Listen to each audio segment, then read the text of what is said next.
heard you, like, ran into these things before. That's right. Wow, man. So, like, what did you do? I died.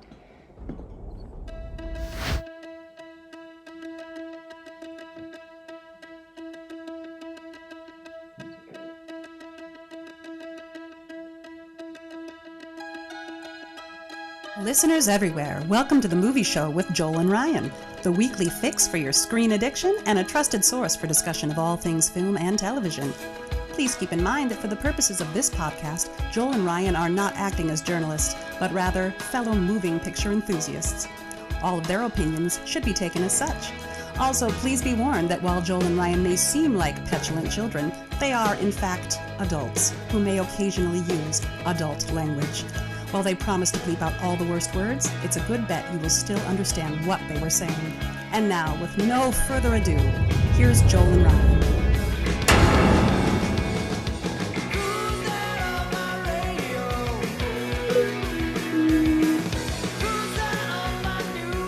Oh, hello, folks, and welcome to the show where we believe in Dan Hedaya. Dan Hedaya is the leader of us all.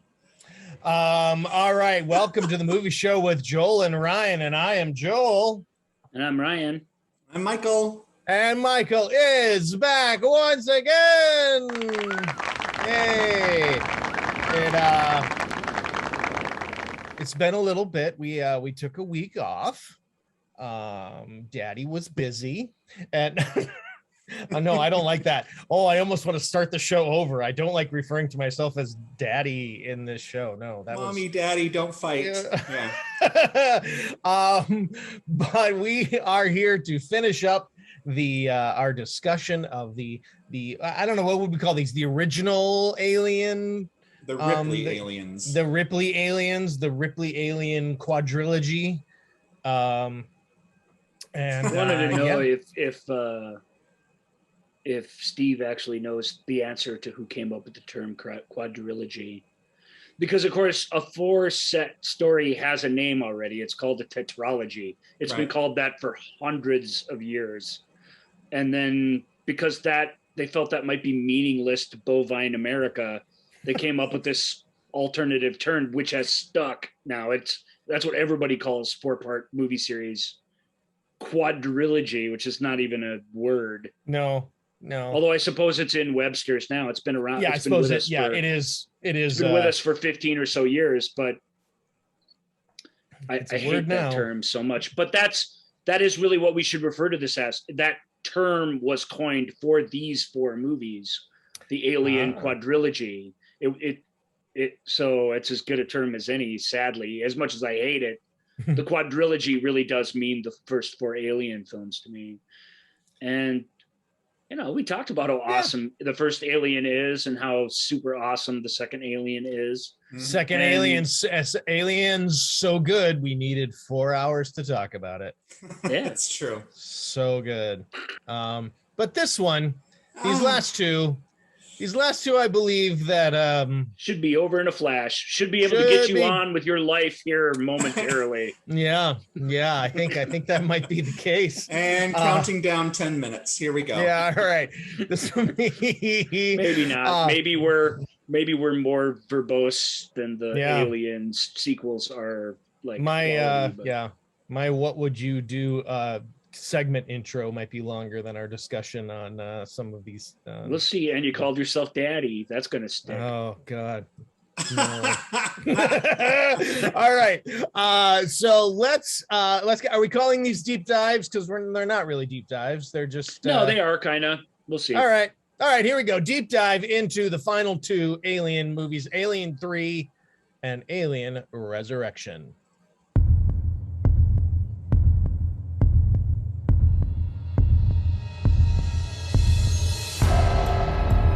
Do a deep dive. Deep dive. Deep dive. I have to do a deep dive. Deep dive. Deep dive. I have to do a deep dive. Deep dive. Deep dive. Deep dive. hey, maybe Charles knows who came up with the term quadrilogy. That's when he came into that project. Yeah. Maybe you can, yeah. Maybe I find that out. shouldn't know. Maybe we 'Cause then shouldn't even ask Then you'll him. hold the grudge. Well, who knows what I'll do, you know, when I get crazy and I would send a strongly worded letter.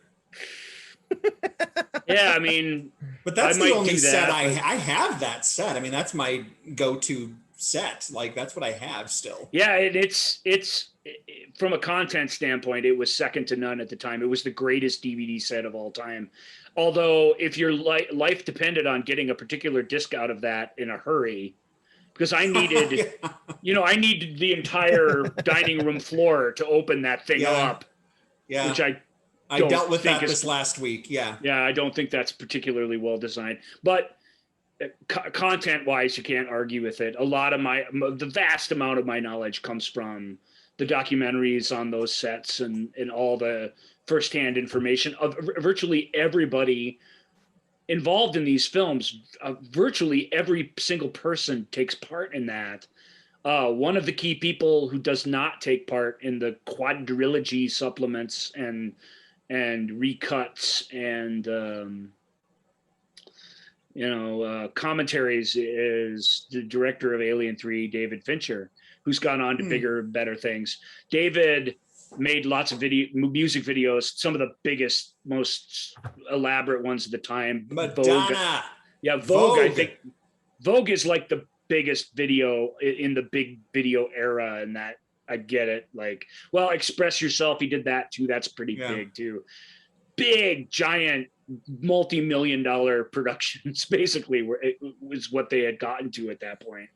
And he's also my favorite, you know, short film sort of commercial / music video project of his is the smoking fetus from the anti-smoking ad. That was David Fincher.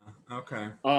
That is a really, really powerful piece of visual storytelling.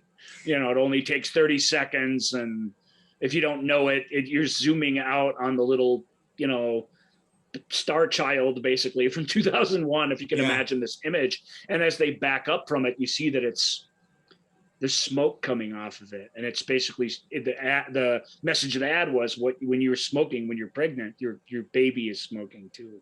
And it just, without even, it has some words to it, but without them, it's still extremely powerful image, powerful message. Well, it's one of those things that I have an ongoing joke with my husband of, you know, for example, like Demi Moore. Oh, I know you did that movie Parasite. Have you done anything else in your career? That's what I want to say to David Fincher. I really enjoyed Alien 3. Have you done anything else, or, you know? You know, he didn't have to do Alien 3. His friends advised against it. He was a huge fan of Alien and just wanted to be a part of it. But when he came into Alien 3, it was always a big mess. One of the first things Joel and I talk about in the very first episode, I believe, because his earlier films had just come out on Blu-ray, Vincent Ward, we talked about the Vincent Ward concept of what Alien 3 is. And Vincent, there's a script out there that you can read on the internet. It's not hard to find. Vincent ended up with a story credit on what the Alien 3 that actually showed up, because they used the kernel of an idea that he had, that the Sulaco was going to crash land on this wooden monastery floating in space. Right. And all these monks, these old school sort of medieval lifestyle styled monks, were going to have to deal with this alien that she brought with her with, you know, torches, and they just had nothing to fight it with. They had to fight it with their wits. But the film wasn't very Ripley centric. She doesn't really show up till way, way into the film. She shows up right away, but she's like unconscious for like the whole first half of the movie. And it's just weird. They couldn't get on board with it. You know, like with Alien, and especially like with Aliens, this worked out really great for Giler and Hill and Brandywine. They just picked this guy who was making these really kind of amazing small budget films and said, here, you know, do what you want with it. And if we like the script, we'll let you direct it. And they just tried to pick a talent out of a hat. Vincent Ward is an immensely talented guy, but he just wrote something so esoteric that nobody could really see the commercial potential in it, Right. unfortunately. And he didn't seem, not so much willing, he didn't seem able to take any of their notes or to compromise any of his stuff. It wasn't like he was fighting with them. He was trying to do what they asked. He kind of couldn't do it. You know, he was his own thing, and just, you know, he'd take some producer note and try and integrate it into the script, and it would just come out the other side as something they hated even more. Right. So that relationship sort of broke down, and they sent him packing. But there's a whole chapter of it in the Alien 3 making of on that, where they talk about the ideas behind it and what it was. And it sounds fascinating. And in the end, it sounds like if they'd have just stuck with that, they'd have had a shot at a better movie ultimately, at least something different, something worthy as a successor, which what we got was this sort of mix of things we already had. One of the writers, I don't remember which, wrote, because there were a bunch of competing Alien 3 scripts, one with Ripley, one without. The one without her took place in a prison, on a prison planet or on a prison barge. And they took ideas from that. They took ideas from Vincent's thing. And they just and Larry Ferguson is actually of Hunt for Red October fame, is the guy who melded all these different scripts together into one thing that they were still working on when they'd already built sets and stuff for the movie. But that's the thing. You can see it. You can feel that. I mean, I probably didn't understand that in 92 when I saw it, but it's like looking at it most recently, I'm like, it's just so clunky. It just, you know, you can see that there's all these different points of view and different ideas, and it doesn't, I mean, it's so obvious now as an older, wiser moviegoer. I'm like, you know, it's just all over the place. Yeah, it is. It's really, really well-crafted film because the director is really, really self-assured. But what it started with on the page is deeply unsatisfying, and that's what most people hate about it. It's not even that it's such a bad script. It's just, well, I mean, you asked me last week off camera, Michael, why do people hate it so much? Or Joel asked, and I'm like, they hate it, and we'll just let the cat out of the bag.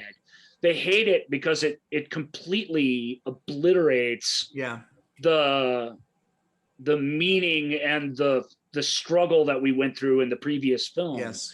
Everybody shows up on what is Fury 161 or something. I can't remember. Yeah. Everybody shows up on this technologically Luddite sort of prison colony, and all our favorite heroes from the previous movie are dead, and it's like this do-over now, and there's no from ground zero, there is no hope in the thing at all. It's this deeply depressing, mournful, awful thing. The thing, most audiences didn't get over the fact that they just sort of wiped the previous film off the map. Well, I rank this up there. One of my most hated sequel continuity things is the Karate Kid 2. When Daniel shows up, I know Allie broke up with me and went off with some football player. I'm like, BS. Right. That is not at all what you established. And I think that the Ralph Macchio, Elizabeth Shue chemistry was magical in the first film. I think it's fantastic. And hey, save it for our deep dive of Karate Kid. No, but I'm saying it's like it's the same insulting thing they've done here in Alien 3. The actor didn't come back, and so they wrote this sort of undignified. That in that case, they wrote this sort of undignified little "we're going to write you off with a sentence" sort of thing. That used to happen in television all the time, and it's always jarring and terrible. I mean, they give Newt a little bit of respect. I mean, it's horrible, but at least she gets something. Well, yeah, it's jarring. We get an autopsy of her. Well, we get an autopsy, but we get in that little flash in the constant flash opening that just goes on. I like that forever. opening. You guys don't like that? Sure, no, I didn't. Well, there was very little I liked about this. Well, just to say, especially upon seeing it again. I really love the opening credits to Alien. Again, it's all done with images and it tells a story. It tells a really long, complicated explanation like story with images. And I think the music's brilliant too. This is controversial, but I think the music in Alien 3 is the best music in the whole series. This is interesting. If you're bringing up the music, my thought was fascinating because I had the cassette soundtrack. I listened to it a lot and I loved it back in the day. But this most recent viewing, I'm like, it's too much for me. And it doesn't feel right. Like it's a lot. It's like, just to jump ahead, the score for Resurrection felt like the first two films. Like it felt like it was connected. I mean, Goldenthal's score is so complete. It's great, but it doesn't feel appropriate. Yeah, from a musical standpoint, it's just outstanding, which is why as a soundtrack, it's wonderful. But you're right. When you watch the movie, it is a little much. It is a little over the top. So I'll give you that. But I still really like it. One of the consequences of Alien taking so long to finish was that Goldenthal was just on hiatus, writing. And it's the same thing that happened with Carrie, with Brian De Palma, just kept storyboarding these more crazy sequences, even if they were for the most mundane parts of the film, because he just had all this time on his hands and all this creative energy to expunge. And he ended up with this over the top thing. And the Alien 3 score is similar, had a similar thing. It's a good listen, but looking back, it's like, it feels wrong. It doesn't work. It definitely is very different than the others. Yeah. So real quick, what I was going to say, going back to Newt and the whole opening sequence, there is that incredibly jarring image of Newt trying to get out of her tube, clearly having, we find out that she drowned. Right. But that was it. But I mean, from the first moment, the fact that they didn't even let the 20th Century Fox fanfare. I love that. I hated that so much. The person I saw it with in the theater hated it too, like literally groaned in agony. I loved it. Like I thought it was cool. Yeah. I just went, nope. That pretty much set the tone for you, Joel. It did. It completely set the tone, and I'm just like, no. It sets the tone for the movie too. It's not done by accident. Well, no, I know it's not done by accident. I think it's just a really cool setting. No, Joel, I get it, but you're saying you didn't like that, and you didn't like the movie, and you didn't like the opening. The movie's at least playing fair with you in that way. It is telegraphing you what it is. It's going to give you this disquieting, awful kind of gross feeling throughout, which is what it does, and it does it right from the get-go, which is what I like about it. But I get it. I don't think the 20th Century Fox fanfare is like sacrosanct and can't be played with a little bit. No, I don't, and that's not the reason why I didn't like it. It felt so gimmicky. It felt just like it felt like, oh, see what we're doing here. Oh, right. Look at what we did. And it's it doesn't get better with time. That's for sure. None of it does really. And so it, but I'll just say again, I love the opening credit sequences. This is a series of films where the opening credit sequences are really, really creatively done. And this was I think a noble attempt at doing something different, but still having a really sort of visceral, sequence that actually has actual storytelling involved in it, which I think is neat. And I like the music. I'll give you that. I'll give you that at least it is, from the very first moment, it is propelling the story forward. And just the images of the escape pod coming out of the ship, and it's sort of comedy down to the planet. When it actually leaves the Sulaco, the music cue there, it's like a little clickiness, something or other. It's really good music, but I agree with you, Ryan. I think it tells the story, it gets things moving and gets us to where we need to get started, and I agree. I think it's an interesting opening sequence. It doesn't hold up after we get a little further in, but they don't do it like that anymore. That's for sure. I mean, but you just got to remember all the, it used to be you would watch the credits roll under a scene. That's kind of lame. Or you would just watch the credits roll and wait through them for the movie to start. Like, this is a little mix of both. And at the time I thought it was interesting and had me interested in what was happening. But I'm like you guys. Yeah. I'm the same. I'm a huge Aliens fan. I followed this movie when it started production, and it's when I didn't see my heroes' names and my favorite actor's name on the list. I was like, Yeah. Before we get into the actual plot mechanisms of the film, Michael Biehn actually got paid a little bit more for Alien 3 than he did for Aliens when he sued them after the fact. Because they used his image in the and they didn't ask him. In that little tiny icon. It's no more than a drawing of him, really. But it had already been made. It had already been in pre-release and before he got notice. And he sent his agent. His agent got a lawyer, and they're like, and they're like, 20th Century Fox was the biggest movie studio on the planet, and they're just like, they found that magic number. Here's slightly more than you made on the entire previous movie. Will this make you go away? Oh, wow.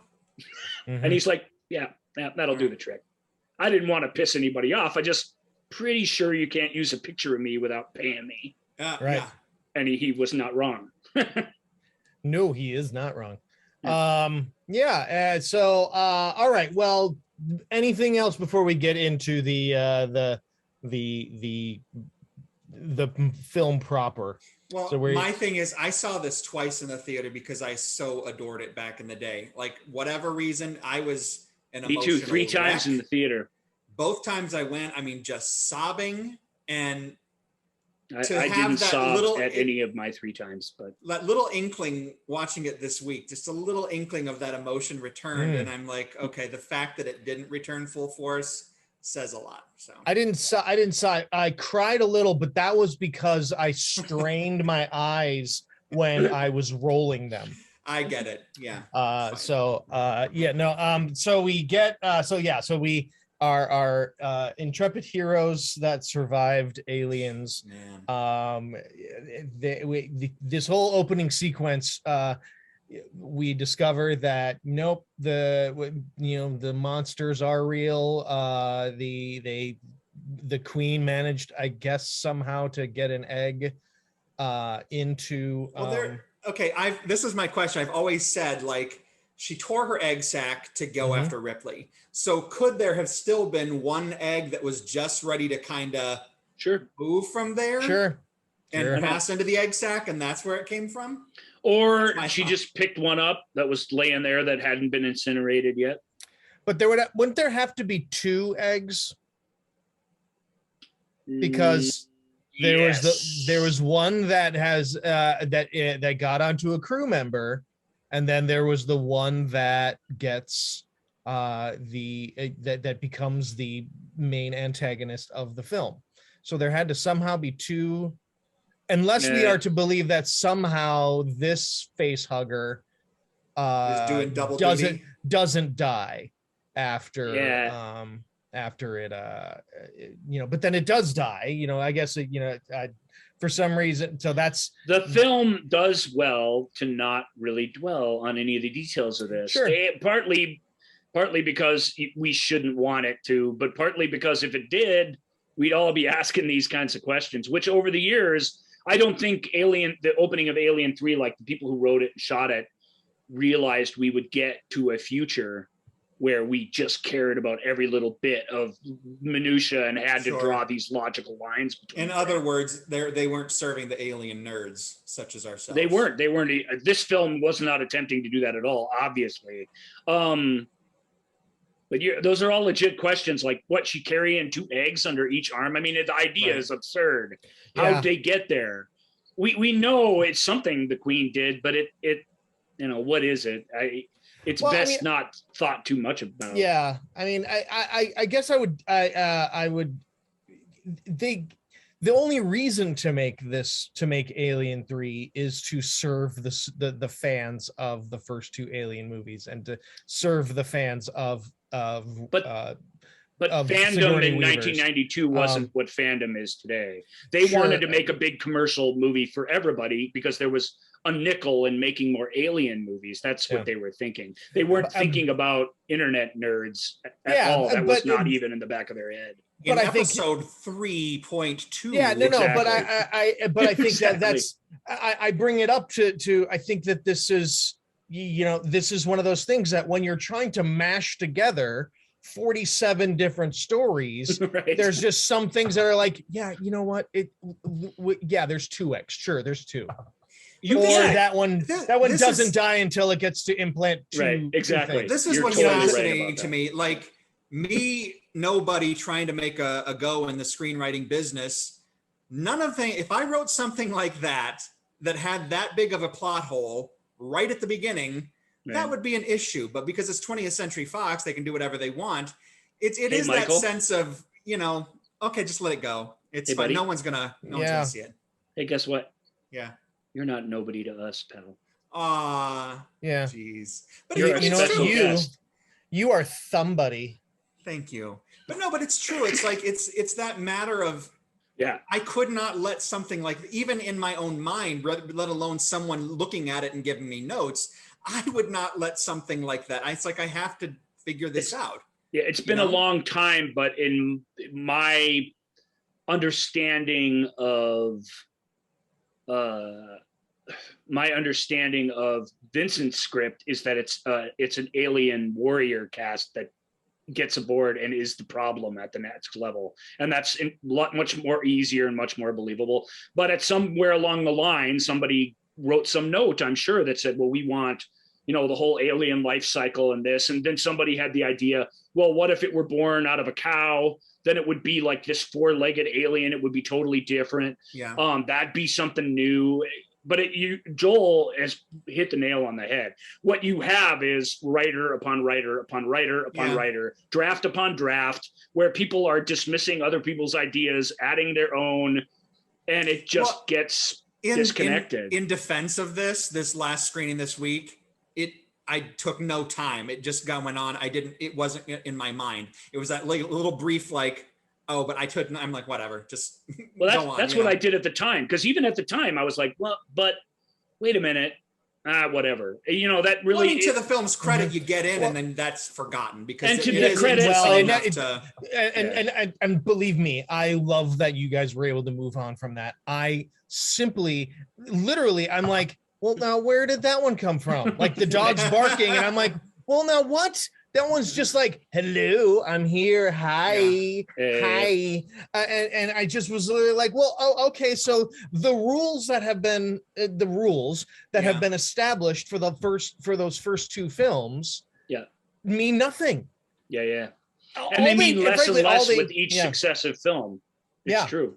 And I was just like, okay, all right. Now, again, going back to what you were saying, I dug that, you know, I was like, oh yeah, you know, if we, you know, if the face hugger gets on a cow, that alien is going to be it's very an different. ox in the original version of the shooting script, and it's a dog in the actual theatrical version that came. And the dog and the dog alien works for me because it behaves differently, and to the I think film's that's credit, a cool concept. Yeah. To the film's credit, visually I they don't like always that. pull it off, but the idea is sound. It's cool. I remember when they were doing interviews and stuff, they're like, this alien's different. It's like a cross between a puma and a freight train. And I was like, ooh, that sounds cool. I would love to see a face hugger get on a freight train. Yeah, and just I'm like down. red on the front there, right by the cow catcher.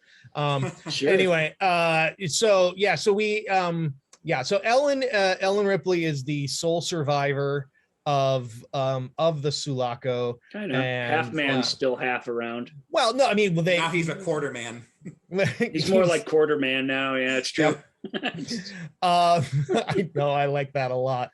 Oh, I'm going back to my wife with that one. Quarter man. Why you gotta do that? Two-fifths man. Yeah, why you gotta do that? He's a 1/3. Yeah. But we don't know that at this point because they said he was damaged beyond repair. So but Ellen, like we're close. Ripley is Ripley is Man, most audiences are finding out what her first name is for the first time at the beginning of this movie. Sure. Since they cut that scene at the end of the last one, but they did keep the continuity. Yeah. I don't know if that means anything, but it's interesting. Ellen, you know, because where Michael Biehn got paid, we get these little, you know, personnel cards. They're very Yeah. similar to the slides that were in Aliens during the inquest scene. I have to bring this up because I want to get your opinion on this. Even watching this 1,000 years ago, I always was concerned that they said unidentified female 12 years old. Newt was not 12 years old. Newt was like 8. Well, really? Yes, because second grade citizenship award. Oh, yeah. She would have been like 8. So I've always been like, but that confused. could have Why is been she an 12? old award, and maybe that, No, but she looks exactly the same in the picture. I'm kidding. Yeah. No, but I honestly saw that and I'm like, she's not 12. She's like 8 or 9. Not very good attention to detail by the graphic designers there. And or maybe I don't know. There's no excuse for that. Unless they have been they've been floating out there frozen. for considering They can't age. But they can't. They don't age. age. That's exactly right. Otherwise, Ripley would be 122. Anyway, I had to bring it up because that's always bothered me. It's annoying. That whole bit is annoying. It's heartbreaking in the wrong way when they go through this exposition of it. To be fair, the work print of the movie, the extended version of the movie, has a longer first act before they bring Ripley conscious, and they edited it down so that they could get to her quicker. And it doesn't fix any of this, but it does. The film moves, and you get introduced to Charles Dance first, like in a real way. You get, it moves in a way that softens that. Is this the assembly cut? Yeah, it's the assembly cut, which I've never seen. I mean, I just for revisiting it's purposes, not. Look, the assembly cut is it's an assembly cut, so it's not like some better version of the movie. There's lots of things they fixed by the time they got to the theatrical version, but there's big things. There are 2 big plot lines in the theatrical version that they just lifted out of the original shooting script that help the film. But the ending's sloppier. There's just a lot of things that it coming out of an ox is much weirder than the dog business. It's harder to make the connections. It's grosser by like a lot. I found this movie very gory. Like, I'd forgotten how gory it is. It's a hard horror film of the era for sure. So I recommend people who like Alien 3 to see the assembly cut, of course, but it, we talked in great detail about the differences between Aliens, the director's cut or the special edition, and irregular Aliens. Right. And we talked about how neither is perfect, but the extended version really is the one you got to watch if you have to only pick one. With this, it's not clear at all. It's 50-50. Could go either way. Okay. And you would say, well, the longer version's for fans of the film, but who really loves this movie? I don't know many people. I did until this week, Ryan. Yeah, I still like it somewhat because it's. No, there's a lot of good things, but it's just it didn't. And my thing is, there's no magic. There's just nothing there. No, I agree. It's just I don't care. Let's talk about the prison planet here. Let's talk about this cast of characters we are introduced. Well, it's a prison colony, isn't it? They're all in prison colony. But a number of them have served their sentence and chosen to stay here. Just chose to stay. Right. They've all found religion. So that religious aspect of it, the Gothic cathedral of the design of the thing is still intact.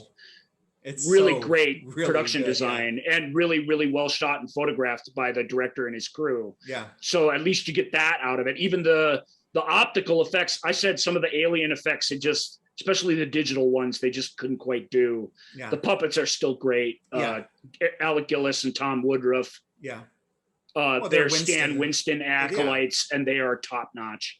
So a lot of great things, but a lot of things that miss the mark too. The prisoners are interesting. It's a fantastic cast, like all these casts. It really is, yeah. The actors are really, really good, but they're all bald. They're all wearing the same thing. They all have very little screen time, and they're all very difficult, with only a couple exceptions, to tell apart from each other. Yeah, in meaningful storytelling ways, and that kind of undoes the talented people that they got together. This is what I found interesting on this latest viewing, because I remember watching the film and I have no idea who each person is. It didn't help that the accents were so heavy and they all looked the same. But I thought was really interesting, shut up, Joel, is that watching it this time, it's like I knew who everybody was. Like I had no issues understanding or getting an idea of who they were and recognizing people. I don't know if that's just come with age and wisdom. That's one of the big pluses of the assembly cut, is it even easier to tell them apart. Really? Because I thought it was great. That you missed for the minor characters are back in the thing. Yeah. I don't know that it makes it that much better a movie, but the one guy who goes insane, the prisoner who just goes nuts, so halfway through the movie they trap the alien in this sort of chamber where the heat goes, where it's impenetrable. They trap it in there and they've saved themselves. It's fantastic sequence that they sort of got rid of, and he goes down there to, I don't know what, worship it. His mind is kind of blown, and somebody who's supposed to be watching him doesn't. And he goes down there and opens it up. He's like, like this. And the thing just comes running out, and you're just like, no. It's like a big portion of the middle act of the movie, and it's just gone in the theatrical cut.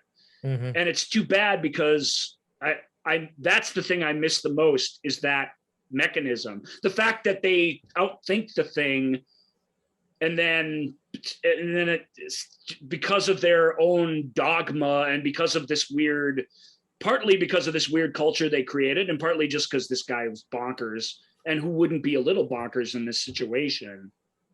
I don't know. It's like the religion turns on them at that point in a really nasty way. And I found that thematically rewarding, not to mention just really exciting. Yeah.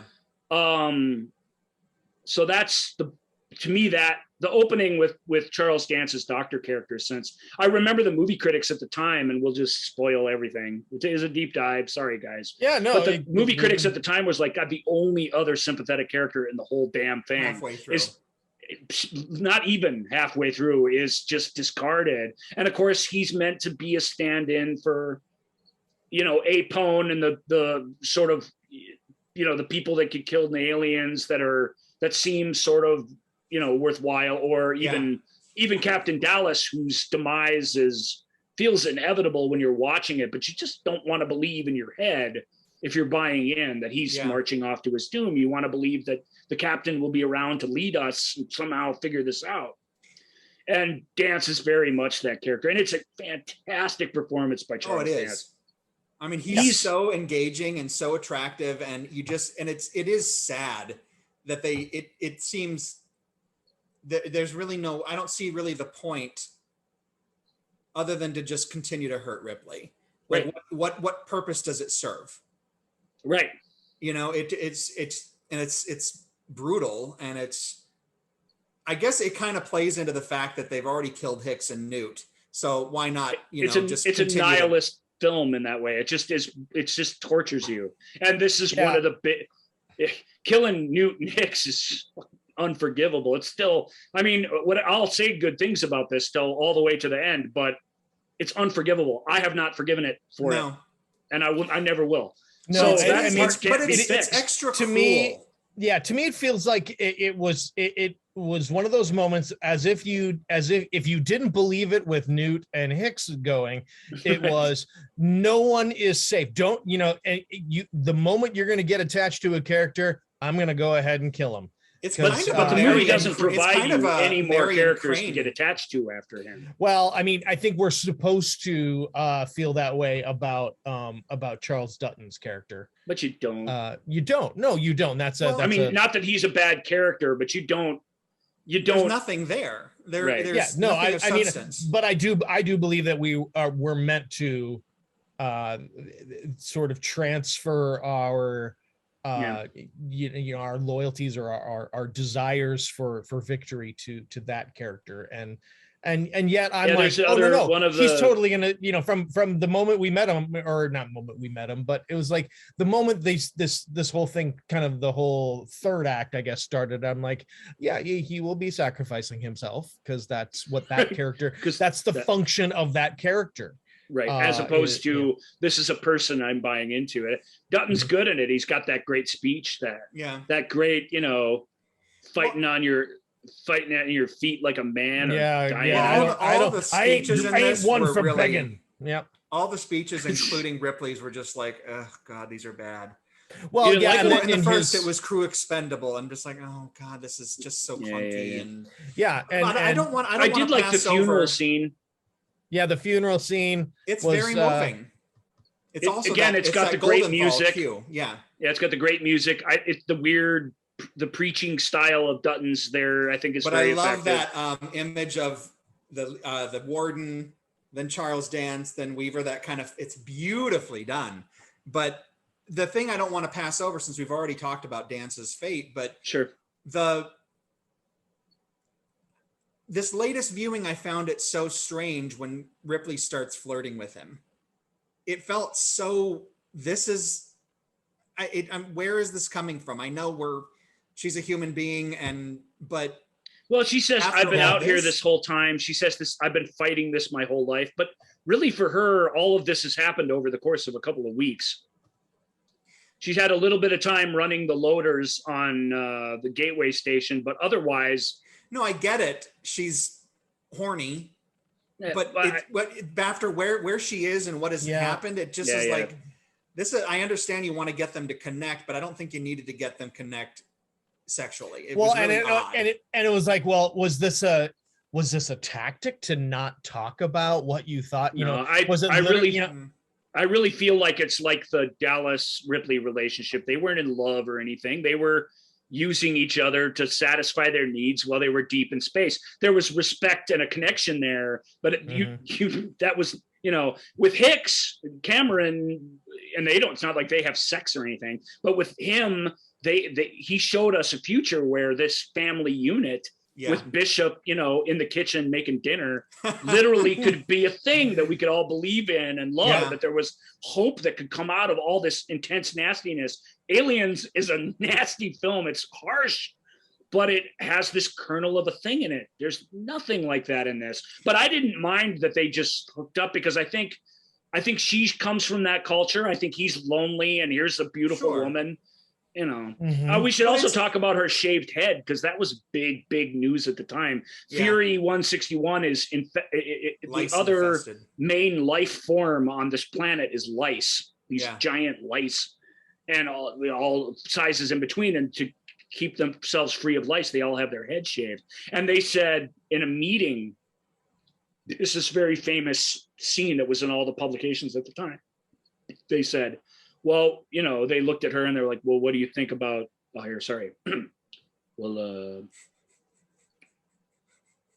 what do you think about maybe shaving your head?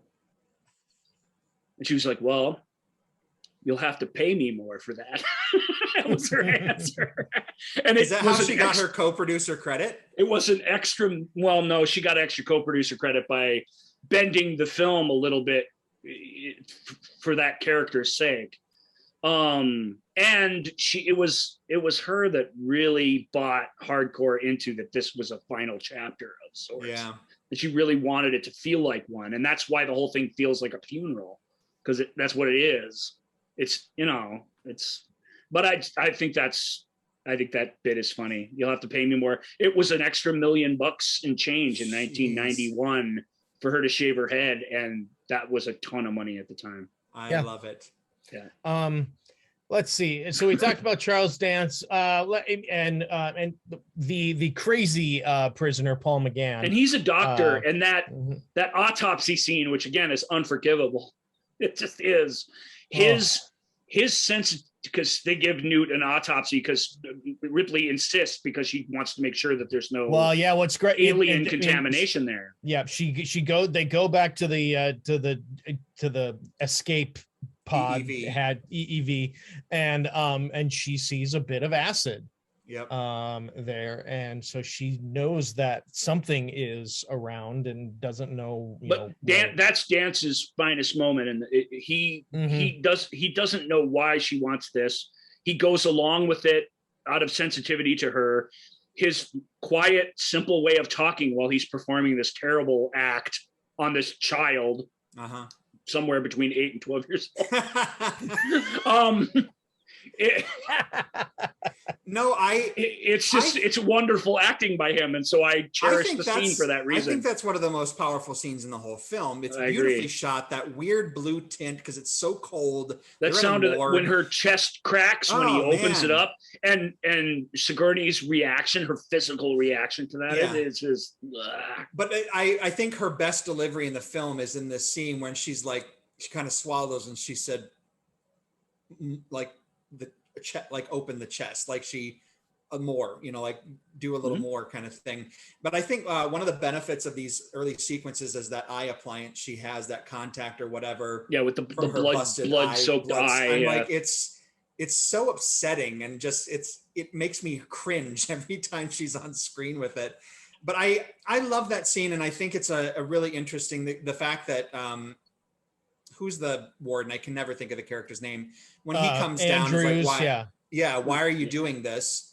I didn't authorize this. And the fact that he goes to bat for her and says, oh, it's they build a little nice trust connection. with each other. Yes. Yeah. He ends up telling her his life story, essentially. Yeah. Why is he at this prison? Yeah. How does a nice guy like you get a crap posting like this? Which then again, that confirms the additional insult of killing him so quickly. No, I agree. It's rude.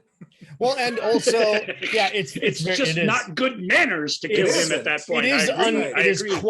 I agree. It is quite uncouth. But again, another he's the little salad fork thing of the film. Yeah, yes. Another element of all of this, though, is that again, going back to to me, the real weak elements of the script is it's built up that what he has done. Boy, I'm going to tell Ripley what you did to get put in here. And he's like, well, I can't tell you. She's like, well, I saw the barcode. So what's that story? He's like, not now. And it turns out it's just, he was drunk and killed some people with, bad medicine. To me, that wasn't like, I was waiting for, oh, you used to eat children or something, because the way this movie has been set up where, I could totally see where it would be like, oh yeah, I used to fondle sweaters and murderers of people. Yeah. I mean, these comes right out. Lady, you don't want to know me. Exactly. Yeah. And let's go to that moment. Lady, you don't want to know me. And so she comes up to thank Charles Dutton's characters, who's basically the leader of the prisoners. Right. He said some nice words at Newton Hicks. He doesn't want to be the leader of anything, but he is the de facto leader of these people. She says she wants to thank him for his words at the funeral, which we all agree are fairly moving. And he just, Lady, he's the other character that she could have some connection with, but doesn't because he insists that they don't. Right. So there's a scene where they try and rape her. We can't do this whole movie like it's a whole episode, so we're going to skip. I know, but but again, that was a bonkers moment. We just went this whole thing, make sure that she does not leave the infirmary. She gets dressed. I'm just going to go get a bite. Don't worry. See ya. And and then Dutton's like, you lady, you don't want to know me, and so she's like, oh, yeah. And then she sits, oh, this probably makes you uncomfortable. What you gonna do? And I'm like, what is going on? No, there's a symptom of the weirdness of Ripley in this that struck me really hard is the amount of cursing she did in this film.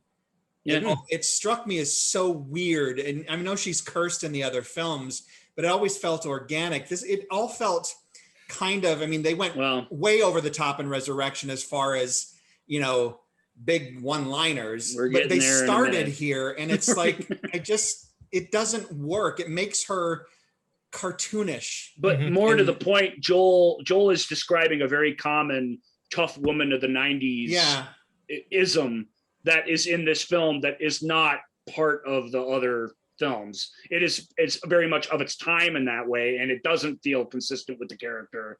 It's not that she wouldn't confront a man or couldn't, it's that she wouldn't provoke and poke people for no reason. Agreed. And that does feel stupid. So that's these people who literally just saved her.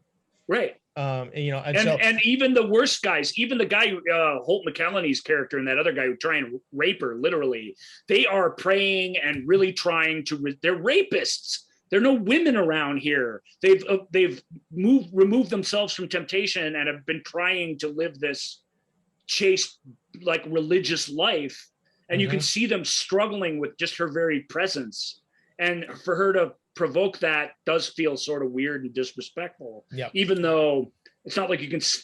The movie's just dark and complicated and ugly because of that. Because you can't defend rapists either. It leaves you with no place.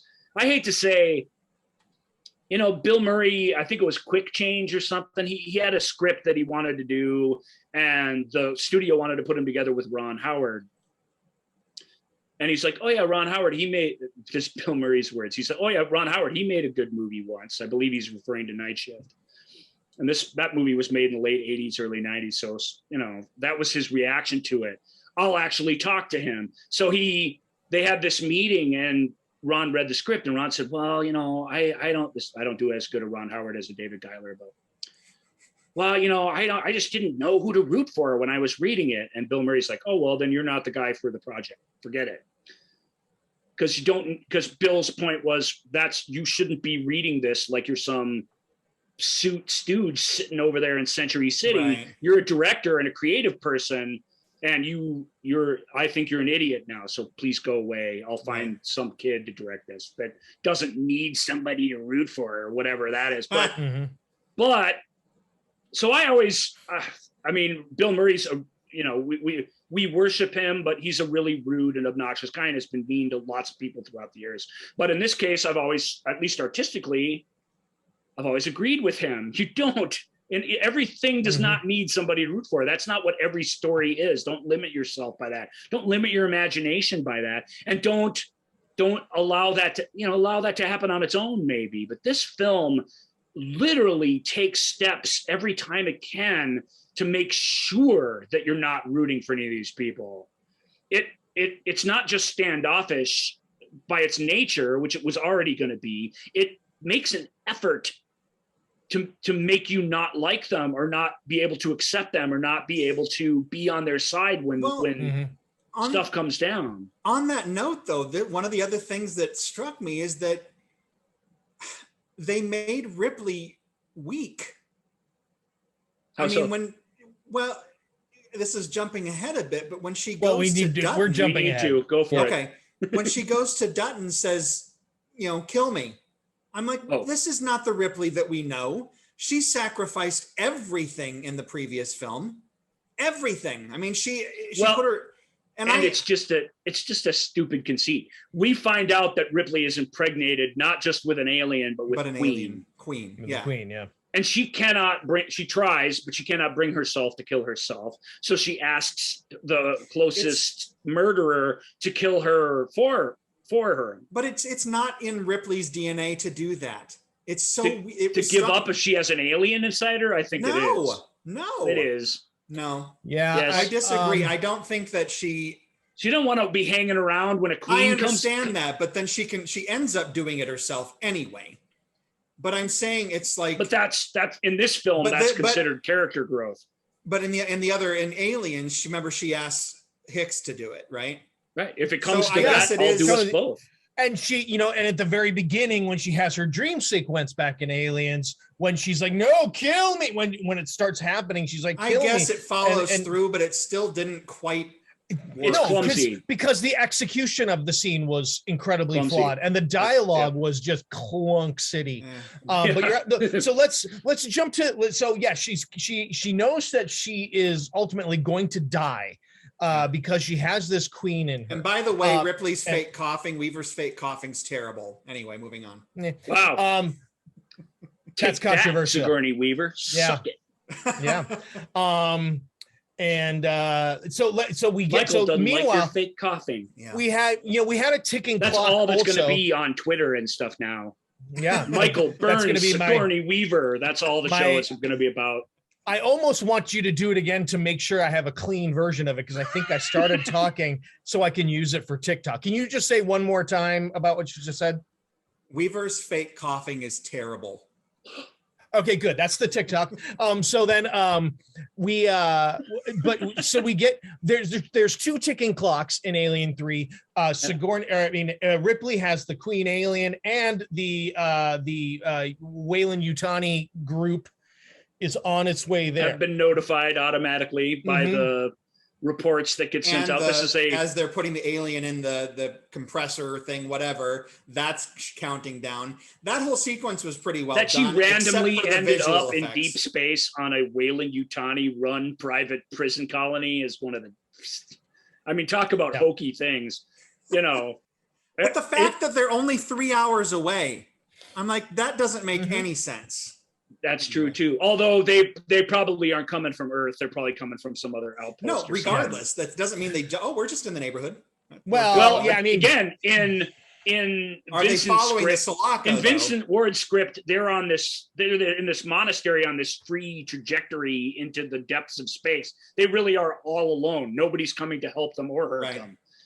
That idea, the feel of that idea is in this thing, but the logistics are completely swapped around. Well, I mean, they do know when Ripley does the scan. So they've been following the Sulaco and the EEV this whole time. Oh, right. That's true. So they know. Because that's their gear. That helps me a little bit. Thank you, Michael. Yeah, because also they didn't just send a group of people. They sent Michael Bishop Weyland of Weyland Yutani out to get... That's his full name. Apparently, that is his full name, is Michael Bishop Weyland, so we see that part. Here's a fun bit of behind the scenes trivia. That part was cast and shot with Ed O'Neill, and it got laughs in the audience at the time. I remember reading so they that, replaced the end of the film with the guy they had on hand, which was Lance Henriksen, to come in at the end and. Yeah, I am not the android Bishop guy. Yeah, I'm the guy. Yeah, I didn't know about Ed O'Neill. That also, just the idea of it makes me laugh. The sad thing is, he's a terrific actor. I'm just picturing like that's in the heyday of Married with Children. Married with Children, right? Yeah. And the audience and Fox, for him staying with Married with Children, which he wanted to quit almost every season he was on it, was to put him in some other thing where he could play some other type of person. So this was part of that deal, and he got paid for it. He shot it, but it's just nowhere to be found. There's not even a deleted scene of it. Wow. They just that a screening audience gave it the old woo. A character from Married with Children has just come on the set, and we're giving him the live audience. Oh, Ellen, you got So just another thing in Alien 3 that just went totally wrong. Joel's right. It's not Ed's fault, but you can see how it happened. But it fits in with what we already know about how everything. Yeah, I get it. Yeah. So Lance Henriksen, Bishop, and fandom giving that not the android Bishop guy a full name is just unnecessary and stupid. You don't need to fit him into the canon. But again, he's an Alien versus Predator. No. Okay. It'd be an ancestor. It'd be a distant ancestor. Right, but he's there. It's Henriksen. But anyway. It's Henriksen, right. But it's so actually he's credited as Bishop too. But apparently that for I can live with. Well, the real quick tie-in question, materials, we're on that Bishop. He's trying to convince her, no, it's really me. I'm a human. I'm here to help you. But then when he gets his head bashed by one of the other characters, his ear is wonky and he's bleeding human blood. But does that suggest to you that he is an android? Because his ear is hanging off in a kind of ash type way. No, it's a person. I think it is a person. It's a person, and if it isn't, then they didn't do nearly enough to put doubt in my mind. But yeah, Michael, you have whatever movie you want in your dreams. I don't care. It can't be worse than Alien 3. Yeah, I think it intentionally is that the whole moment of him getting hit was to show that there's red blood coming out of him. Exactly. I know, but his ear was weird. Well, yes. Have you? I'm going to encourage you. I'm not going to encourage you, dear listener, because I don't want you to do this. But Michael, go ahead and look up like hanging ear on Google, and you probably see some pretty gross things. But so he's trying to convince. Ear. Yeah. So Ripley, he's like, no, think of everything that we can learn from it. oh, and Ripley's like, no. And so this is after they fought the alien in the Foundry. Almost all our major characters have died. Charles Dutton does sacrifice himself. The Puma alien is killed. The killing of it doesn't work perfectly, but it does. Yeah, work. let's give it up for the alien though. We now, what we learn is that the alien can withstand molten lead. Yeah, right. It's only when they dump the sprinkler coolers on it that it cracks and explodes. Great music cue, by the way. I agree. And frankly, a cool way for it to defeat, because everything else has been sucked out. Just from an action standpoint, it's a little disorienting, but it's not a bad sequence at all. It's pretty cool. Well, but then the exploding alien, wouldn't everyone and everything around have been just completely acidized? But no one is. Possibly, but it was superheated and then quickly cooled. Everything could have been crystallized, and nobody was right there on top of it when it happened either. Ripley wasn't even on the platform yet. Right.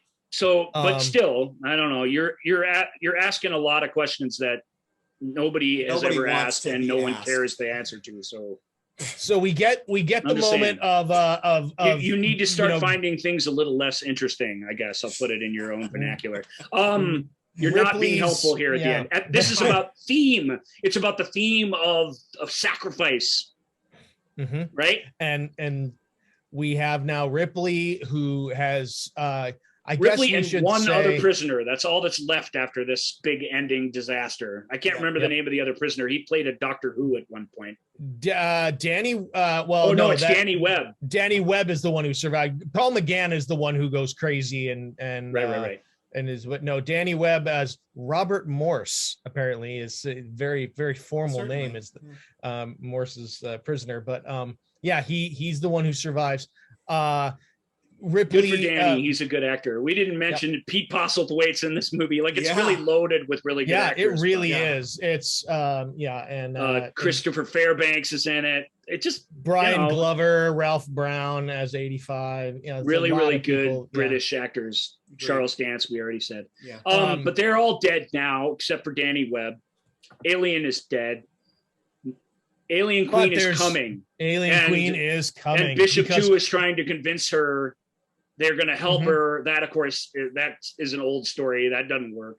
Then he tries to go to we can learn from it. And it really is kind of Henriksen. That was pretty good. Yeah. Well, it's awesome how the company man can't hold back his companyness. It comes out of him. And he just once his lying doesn't work, it just full throttled. We love this alien. We've coveted it for so long. Please let us have it. It's pathetic in a way. And she brings herself out on the platform and at the key moment drops herself into basically this volcano of this metal foundry, lead foundry below her. And while she's falling, David Fincher hated this. I sort of get it. But while she's falling, the thing pops out of her chest. The effects are a little dodgy. I think the music cue is awesome, so I've always forgiven it.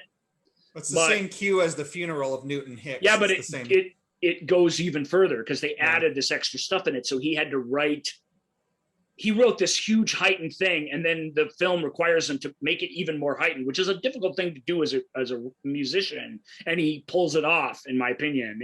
As a piece of music in your headphones on your tape while you're mowing the lawn, it's a stunning piece of music. And that's it. And they drag Danny Webb out the door at the end. And My last thoughts on this film, because like I said, seeing it twice in the theater, I would go home and listen to the soundtrack and cry because I love Ripley so much, and I cried at the film when I saw it.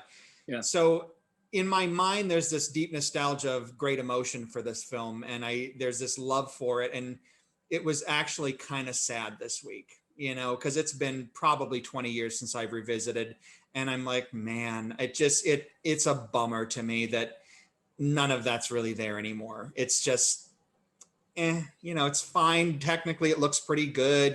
Performances are good. Although I remember Weaver's performance being far better the last time. Like this time, I'm like, okay, it was fine. And it's that's the main takeaway, which is sad. It certainly has its moments, Yeah. but the film takes that character a step in a direction that it doesn't need to. It makes her more of a cliche than she is in the first film. You know, she's a fully rounded person in the other two movies. They each have their own take on her too, that's slightly different, but it's all there. This film it's not. There's remnants of that character there. There's a really good performance by a really good actor at the top of her game, but the character, like this weird confrontational character, is like it's not enough, I guess, to pull the movie through. The sacrifice moment is kind of neat. It's an okay way for the character to go out when you say it. I think when you're watching it, or maybe it's not so well, great. It doesn't help that the effect, not just the queen, but the effect of her body falling into the molten lead is like, ugh, God, it's so terrible. Yeah, they don't pull that off. It's that's the final thing in the series to date. They had to pull that off, and they don't. I agree with you. The disappearing two-dimensional Ripley into the molten is it's even worse than the alien, which they do, I think, as good as you could. That idea, I think, is tough to pull off, and I think they kind of do it as good as they could, even if it's not good. That weird perspective shot for which seems to fall way too far and yet never hit the lava. It's just not well done. But in '92, I was so invested in the character, none of that mattered. I'm like, Ripley is. I was angry. Well, the film was in 19. The film was a decent sized hit. It was a summer movie. It was a dark R-rated gross film that made bank. It wasn't a huge runaway hit like the others, but it did enough to justify its budget, and a lot of people had the same reaction. Well, I guess was the next one, or it was must see cinema. I mean, we all had to go. It's Alien. Well, yeah, and we were saying goodbye to Ripley, this character that we loved, and we had been on these horrific adventures with, and so it was like, well, I gotta go see it because this is the chance. I gotta. This is my girl.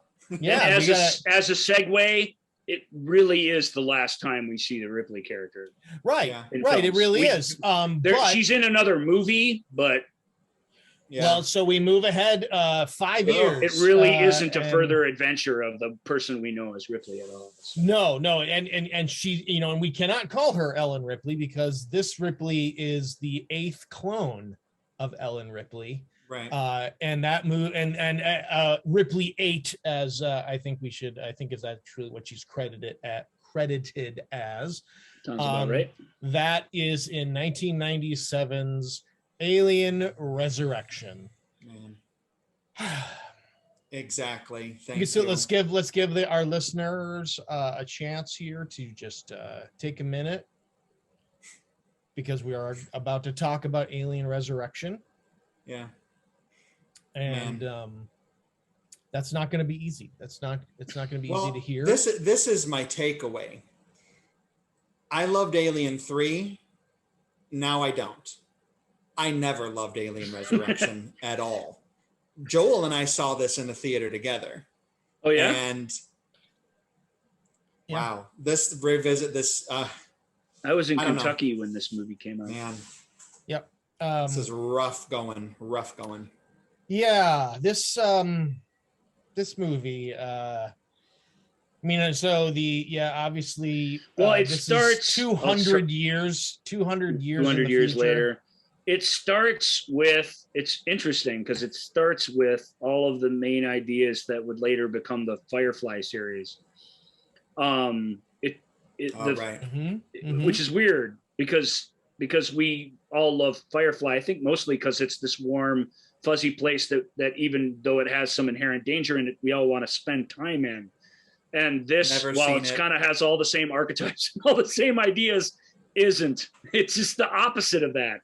Joss Whedon's script for Alien Resurrection is just a dark, cynical, awful thing. It has some of his wit in it, but it's all used for evil. None of it is used for good whatsoever. And that's where it starts. Jean-Pierre Jeunet, who shot it, gets tends to get all the blame for it because it's weird and it's French. But I really think its weirdness and its Frenchness are not what derails it. It's this cruel, mean-spirited, just ugly, like even Alien 3, which is as dark and brutal a film as you can imagine. This film isn't as dark and brutal as that. It's breezy and it moves along at a reasonable clip, and it's always trying to excite you. It has nothing to do with religion or sacrifice or any of that crap. It's just, but it's Whedon's script's terrible. I don't know how else to put it. It's why anyone read it and thought, oh, this is it. This is the next step. Yeah. It has this kernel of an idea.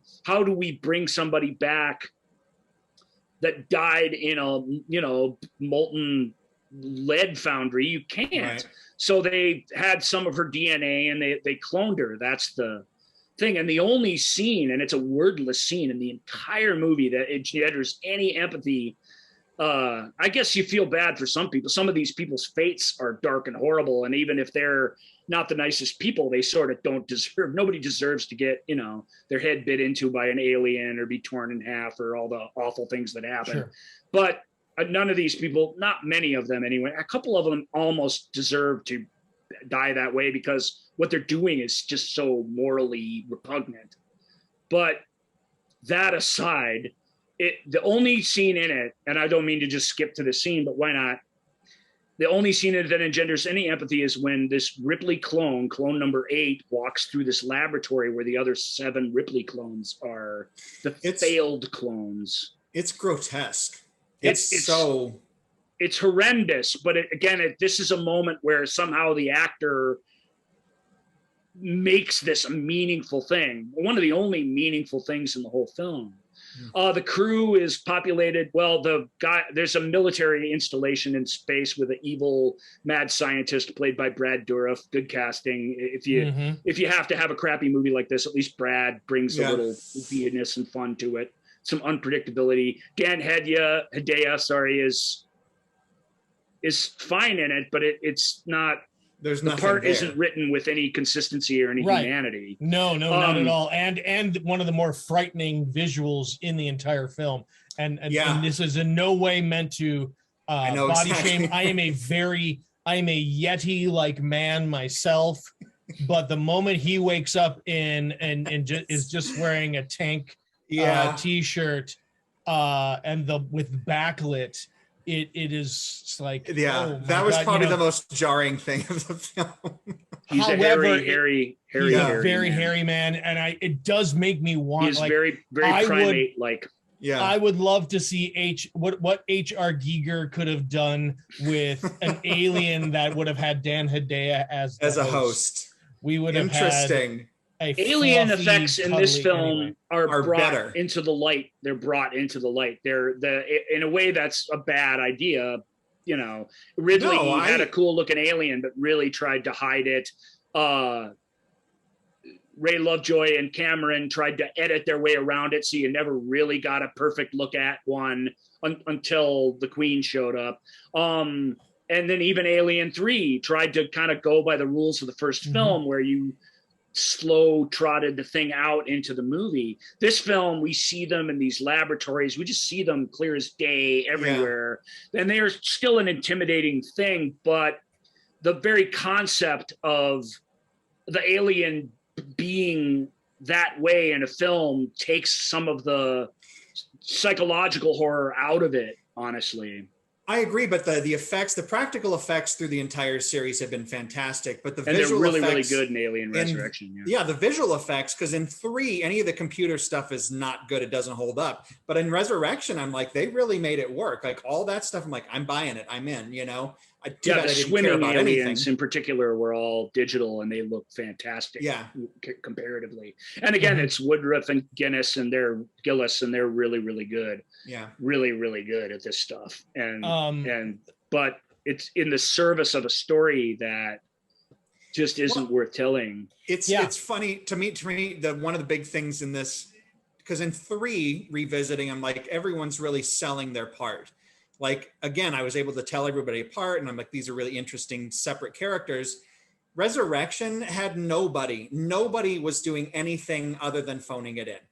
Weaver, Well, maybe. I don't know that that's true. Oh, no one was committing. It just, to me, I'm like, this I is don't also think that's bland. right. I don't think they were committing to the reality of the situation, but I think you've got all of them: Winona Ryder, Ron Perlman. I can't remember the French guy who's in all of Jean's other films. Michael Wincott, yay! Yeah, well, Michael Wincott could be accused of phoning it in, but even he is, in his moments, he plays this chilled, laid-back sort of guy. It's fun to see Michael do that because he's played so many goofy guys throughout the years. But I think they're all working overtime to make the movie work. Leland Orser, the movie's just stupid. I mean, I do blame when you're committing the to script. stupidity, you look stupid. I blame the script, but there's also, of course, I'm not going to have any examples, so my theory is false. But it's like you've seen things where people are able to overcome a bad script. It's possible for actors to do that. I just feel like everyone in this, I mean, yes, it's fluff, but I don't know. I felt like everyone was just kind of trying to get through as quickly. I don't as know possible. the way Ron Perlman's character, for example, is written on the page. I'm not sure how else you play it. I just don't know how think it's else a matter you do of it's not a matter of their intensity, or it just didn't. Well, that's when I hear phoning it in, I hear, not doing. Well, maybe that's not the right term. I don't feel like they were fully committed. I guess that's what I would rather say. Yeah, I don't think the movie doesn't feel committed to an emotional reality. Exactly right. I think the movie isn't committed to anything. Right. I mean, it goes for the actors too. In that degree, I agree with you. They are not committed to an emotional reality because the film is absent a useful emotional reality that any of them can latch onto. Winona Ryder, though, really does seem to be giving it an effort. I just feel like there isn't anything there for her. Yeah. I mean, she wanted to be in a movie with Sigourney. She wanted to be in an alien movie. Yeah. She got to play an empathetic, emotional android. That's a new thing we've never seen before. And it feels to me like she's given it her all. There just isn't anywhere to go with that. Yeah. With the way the film she's so diminutive as a person. It just feels like she's overwhelmed by everything else going on around her. And I understand that's maybe what they wanted. Maybe. But I just can't buy her when she's telling everybody shut up and stop it. I'm like, I'm not buying any of this. Right. And my other thing, the Call character, and yes, I was paying attention and I know she sort of explained it, but I still walked out with, I don't understand what she's trying to do other than to kill Ripley, but the reasons behind it and the motivations, I'm like, I don't understand what's going on. I have no idea what you're talking about. It's like, it was so, which doesn't help you want to try and be on her side, because she is an empathetic character, but it's like, I don't know what you're doing. Okay. Well, and I mean, it's one of the fundamental flaws of the film. We've gone through 3 Alien films now where Ellen Ripley is the heart of the, she is the moral center, the emotional center of the film. And then we're supposed to transfer that to Winona Ryder, because Ripley 8, the eighth clone, is not. It's to me that was the most fun. That was the most fun thing to watch. It was Sigourney Weaver interpreting this Ellen Ripley with a touch of the alien in her.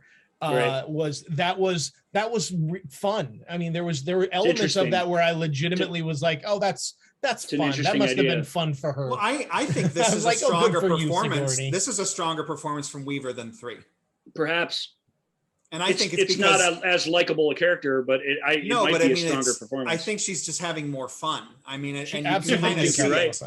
I think you're definitely right. And the film has an interesting sci-fi idea about genetic memory. You cloned this person, they're an all new person, but and they're not the same person at all. And yet there's some sliver of the same person there for whatever reason. That film explores that in an interesting way. So that's one of the cool things about it.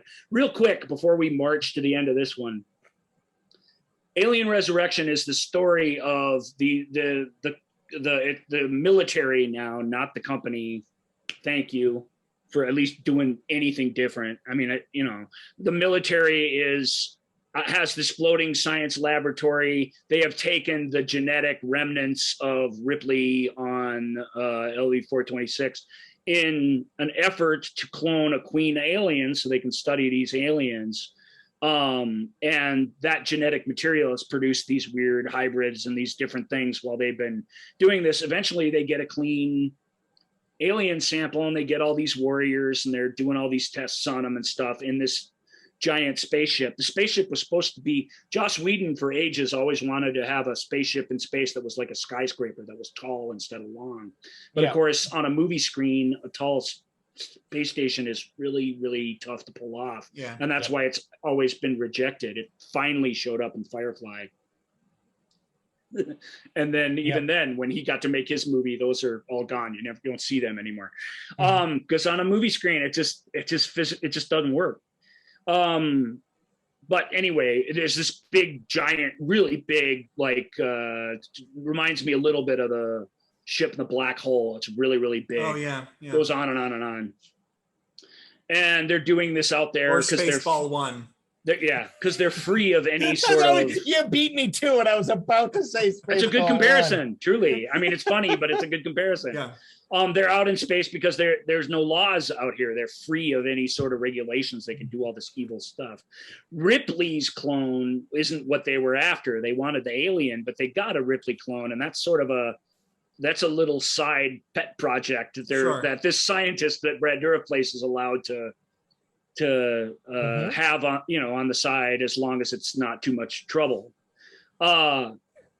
The crew, our heroes, such as they are, they're not heroes, any of them, but Michael Wincott's crew, Ron Perlman and the other guys, they all show up and they're hauling human cargo that are just people who were going to this colony or that colony. People have been hijacked in space that are being brought to the ship for the sole purpose of being impregnated by aliens to make more aliens. And they're a pirate ship essentially that's delivering this thing. The Betty, right? And of course, we were shown very carefully what the scientific protocols are, what the safety features built into them, keeping these aliens separate or whatever. We've seen some of the tests. It's a well-told story in that way. Joss Whedon's not a crap writer. He just really wrote something that's ugly and absent of soul here. Which he's not accused of doing enough, because he writes a lot of stuff like that, actually. As for all the great stuff, some stuff, it's just like, dude, we're not that bad, are we? Maybe we are. Yeah. Anyway, I just wanted to set up the premise because we barreled into the movie, which I think we were right to do. But that's the setup of the thing. And of course, the aliens get free. Michael, Havoc ensues. Yes. Exactly. So... let's give it up though for the how are the aliens going to, they're seemingly perfectly contained, and then they figure out that's a pretty nifty idea, which in my head I'm like, why didn't they think of that earlier? Well, they never had to. But They we never had to never think of it did. early. It's like the Admiral Hobo maneuver or whatever in Last Jedi. Yeah. It's perfectly logical, and yet no one had thought of it before, including us. So it's kind of it's clever in that way, but it's also what we're talking about is a bunch of aliens realize, well, we can escape this if we kill one of our own and let him let him melt through the floor. Yeah. Now, the one flaw though is they're in a pretty small room and they're stabbing this thing. And it's bleeding, it's acid, but none of the other aliens are affected by the acid that is clearly being like squirted around. And Dourif going in, like, really? I mean, acid, why would Dourif go in? It's not really from the first time we see acid where it's really handled brilliantly, it's never really handled very well again for the rest of the series. That's it was a great idea. Hats off to Ron Cobb. Bishop getting put in half-man status, that's the second best time the acid is used in the entire series. He's just cut in half by a tail in her hands. No, but they look down, the little bit of acid comes down. That's the best. Acid as a visual storytelling motif, sure. But acid as this is what acid does. Right. Not very well. Well, And even in that moment, where's that acid coming from? she cut her own egg sac off. She's bleeding. She's been bleeding acid the whole time. Yes. Okay. But A the lot of dropstick animals was in fine. nature, Well, detach no, from but- their egg sacs. I think you hit the nail on the head as far as it's soulless. There's just nothing here. And the sad We thing are is meant to be in judgment of these people. These people are sacrificing normal people up to their deaths, well, and that's- even the normal guy that Orser plays in the film that we're introduced to is not given a chance to be sympathetic by the script. He's immediately annoying. Annoying, weird cartoon character. It's What's like, inside me? What's inside me? I'm like, okay, we get it. He wants to know what's inside him. But it's just the sucky thing is watching it this last week that the first half hour, because again, it's been 20 something years since I saw this. The first half hour, I was like, I could maybe, because I honestly thought, okay, I loved Alien 3, and I didn't like it this time. I've never Okay. liked Resurrection. Maybe. No. So the first half hour, I was like, I'm kind of gung ho. I'm enjoying this, Well, Resurrection wasn't a big summer movie. It was released like in January or something, some weird time. Yeah. And they didn't have high hopes for it. It had a big budget reduction. Joss Whedon's script, to be fair, delivers the thrills and spills. The underwater alien chase Yeah. is really amazing.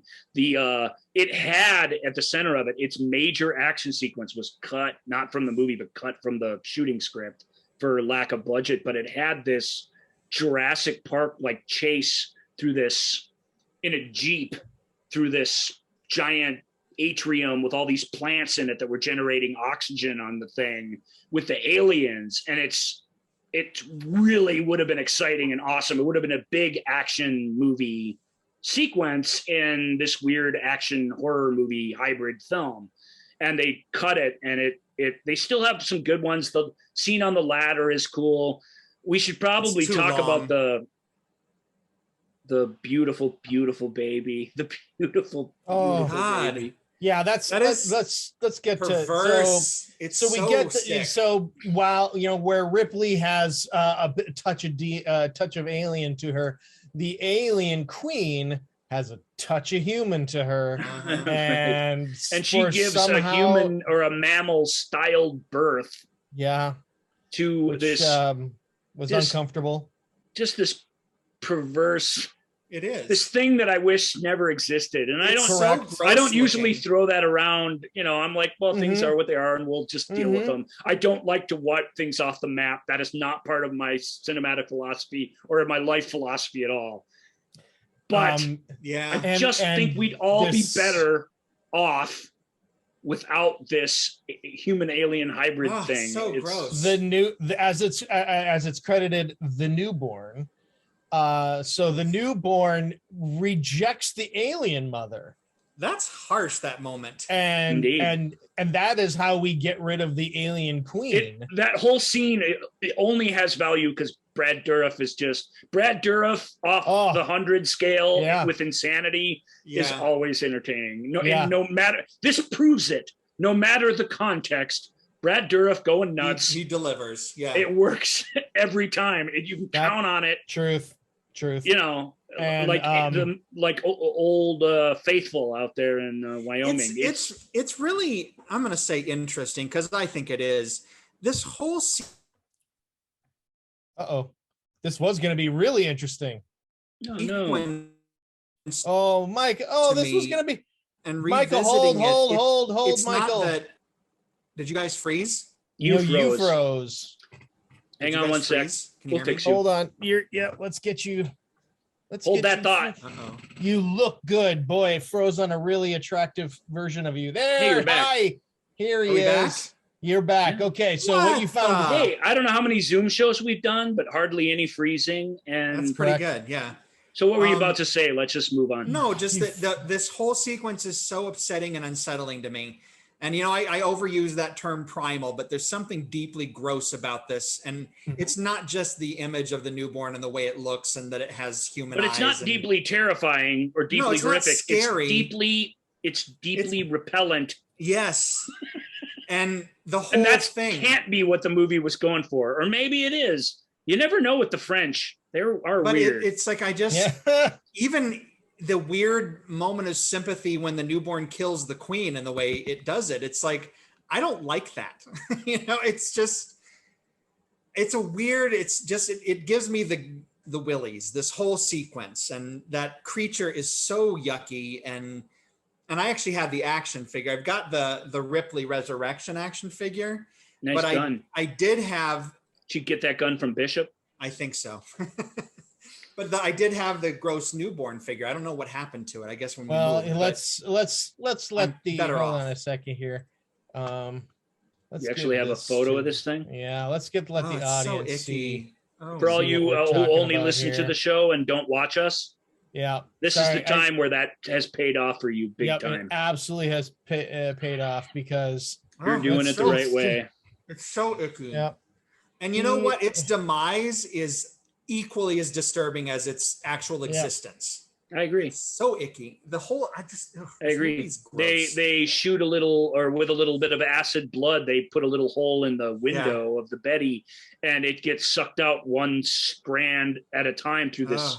nickel-sized Oh, hole it in the is- window. And the noise it makes, and Ripley's telling him, Oh, sorry. terrific. And it is a baby, just what Dourif says. It has this, what have you done to me? Look on its face. I mean, there's Yeah. a real performance there. And like I said, it's hard to explain how well done it is by the guys who did the effects, but mixed with how awful and horrible it is. The whole end of the movie just has you going, ew, ugh, Well, no. and even like, I think the big failing in the ending is, even though this is not Ellen Ripley, right. the fact that we are seeing this character returning to Earth should be far more triumphant. And oh my God, she's home after all of this things that she's gone through. And to see her in the Earth's atmosphere and in the clouds, it should be, I don't know, it should be more hopeful. And it's just such a weird. yeah. Let's ending also. I sort of hear what you're saying in a vacuum, but the previous hour and 49 minutes of the film don't set you up for any sort of triumphant ending. I know Yeah. that, but I'm saying also- as a series overall, if we're seeing Ripley come home, Yeah. that should be a bigger deal. Yeah, and also, didn't this giant ship just crash into Earth? Yeah, Did it? that's like a Deep Impact scenario. Yeah, right there. and yeah, They show it crashing and they say show we it got displacing the atmosphere. we can't get to yeah. we can't get to minimum distance. So they're like, okay, well, let's go the other way then and crash it into it. And so they crash it. I'm like, that thing is way too big to just burn up in the atmosphere. Yeah, it was going to yeah. hit something, although it's not Deep Impact level. It's not that big, No, but not based on but what they it's big. showed. But It's it's a big. pretty big thing. And then yeah, It's then not they're big like- enough to cause a tsunami, though. You have to And trust then me we on this. should, and then yeah, and then we're But that it's makes big. it- I mean, it's going to But cause again- damage. It's not going to break up in the atmosphere, although lots of it will, and that'll cause damage too. So Yeah. I agree. You guys are talking about a rather monumental thing happening that the movie shows you, and then just sort of whatever. It's no But- big deal. But Yeah, Michael, just your moves on to the next point. thing. Your point of maybe I mean, we should maybe, this is Ellen, Ellen again. Why am I so familiar with her? Ripley's, This. potentially Ripley, even though it's not Ripley, the Ripley, not Yeah. Ripley, coming back to Earth. But I think that for me, as I was watching it, I was going, this is still, she has acid for blood. She has like freakishly, superhuman strength. What? And really good basketball aim. And yeah, and clearly a baller. And so it's like, what, It's not, none of this is an appropriate finish for this character. Nothing. It's just so blank and weird and off-putting, and I just so It is ill-conceived. very It's- much Winona Ryder's film in that way, because if you can you can't, and the movie doesn't do this, but I think by accident, or maybe just in the back of Joss Whedon's head, that's the character that is that the movie is, and and if we could have bought into her more, if we could have found her, I mean, it's not that she's not sympathetic, but she's this android that feels, that is part of a resistance movement that has been sent on an undercover mission to make sure that these aliens are destroyed and never get free. And she's the only one who recognizes what the danger that Ripley is.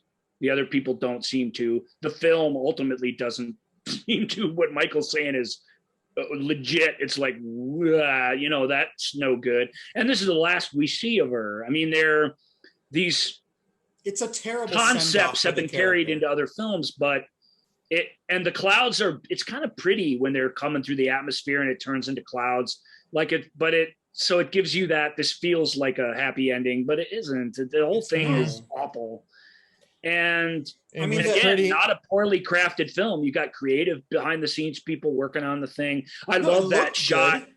It looks great. Like you said, I might, every time I turn it on, and I've only seen it a handful of times, but I put it in, and the shot of the Betty like climbing up that little chamber and with its little parts moving and stuff. Such great effects shown from such different new sort of angles.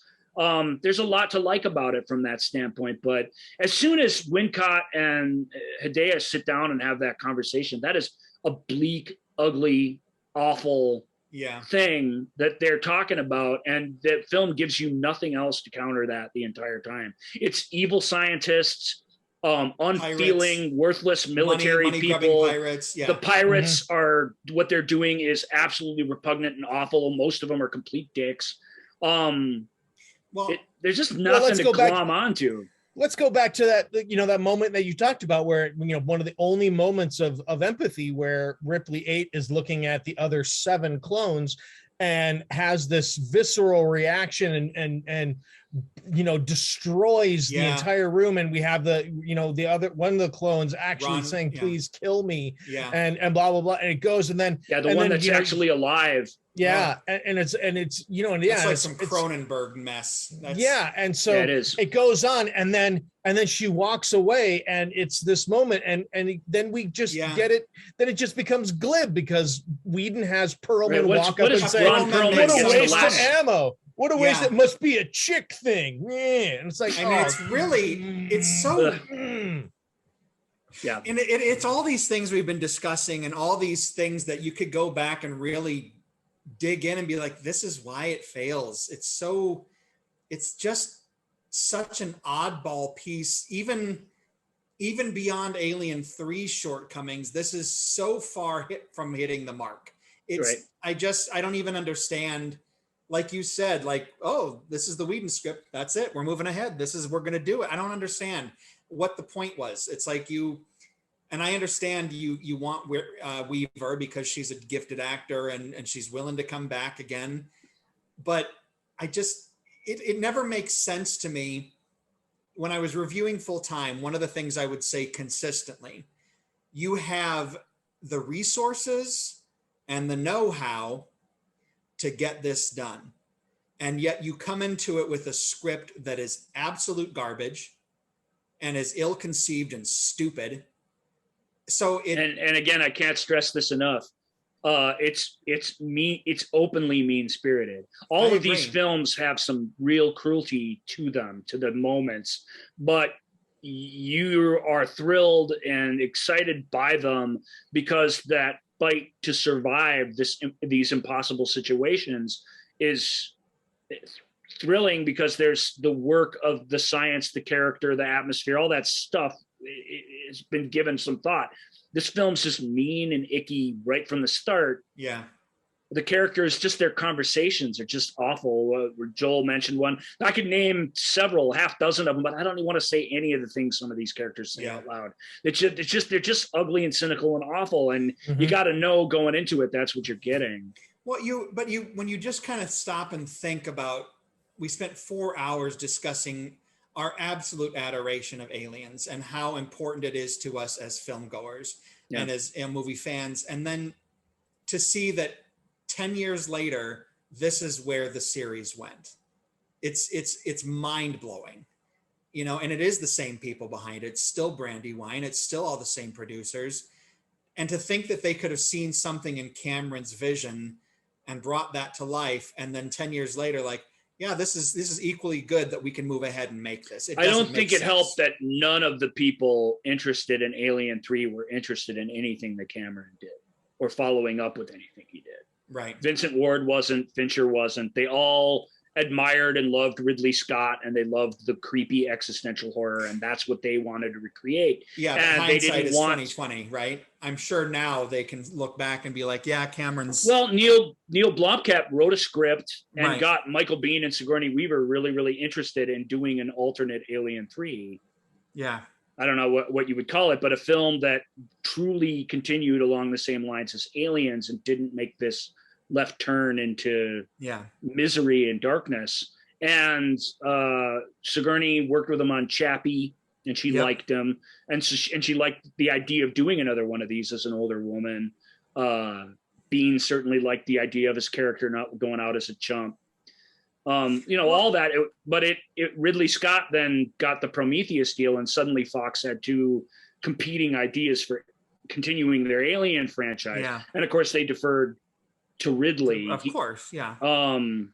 And what he gave us, honestly, isn't as interesting. We someday we will not talk about those today. We're going to talk here with a few minutes left. We'll talk Alien versus Predator just a little bit. We're not going to get into those; they're not worth it. But that we'll just admire their existence, so we don't have to come back to it later. That's true. Prometheus and Alien Covenant, exist. for all Yep. for all their intense flaws, are worth talking about for an entire episode. So those will have their day. But it's a bummer. Those things could have existed peacefully together, in my opinion. Ridley's prequel series and a continuation. I'm not a huge Neil Blomkamp fan, but I liked the idea of what he was trying to do, and I liked that everybody you needed to get excited about it was. But we'll never see that project now. It's the expiration date's just gone on it. I highly doubt Disney would revitalize it, or what do you call it? Well, Revive I mean, to, I guess, kind of finish up on Resurrection, we talked about a little earlier that, Alien 3 was insulting to its audience in certain ways. I mean, Resurrection just didn't care at all. There's nothing to Alien support. 3 hurt our feelings, and it did all this stuff. But it did it's so still with, a reasonably it did so with a decent film. purpose. It Yeah. wasn't its intention to do that. It wanted to do this thing that it does, and to get there, it had to just dash our hopes against the rocks, which sucks. But the end result isn't worthless. This film, this is a series that doesn't know which way it wants to go. This film has some neat ideas in it, but they're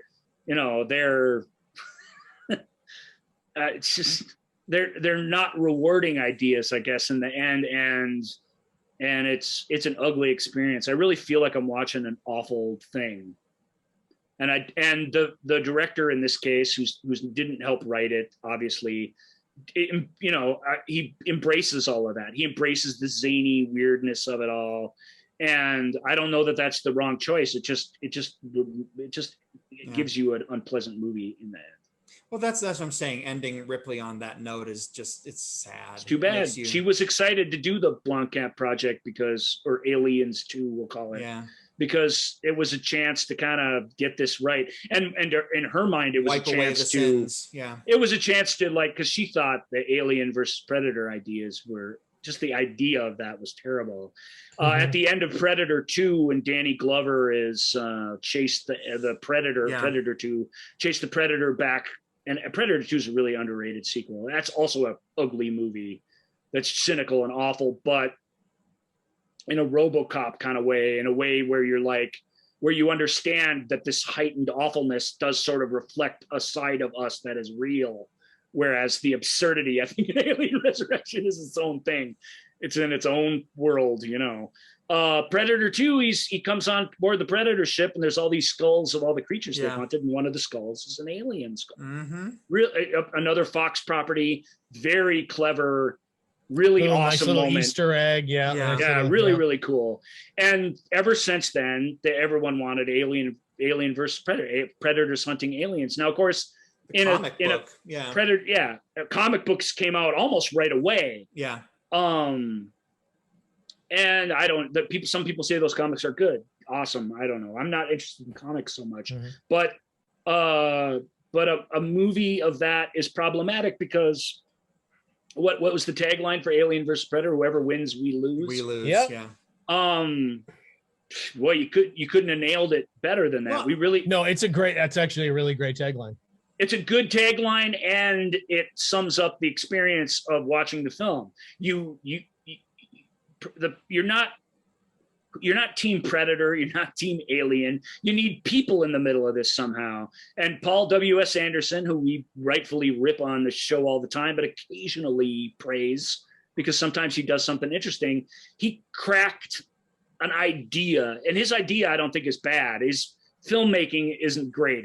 This is very much a Resident Evil film, sure, with aliens and predators in it, and those aren't good. But his idea is cool, which is, well, this is how we do it. It's in the present day. They find a pyramid. And when you say this out loud, this sounds really awesome. They find an ancient pyramid that has all the characteristics of all the pyramids that are civilizations apart, buried beneath the ice in Antarctica. And there's this rich guy who's bringing this expedition down there to investigate what's surely will be the most amazing archaeological find of all time. And it turns out it's a predator temple used for training young predators to fight against aliens so that they can graduate into being hunter predators or whatever. Right. That part's vague because we don't understand the predators much, but we're shown it.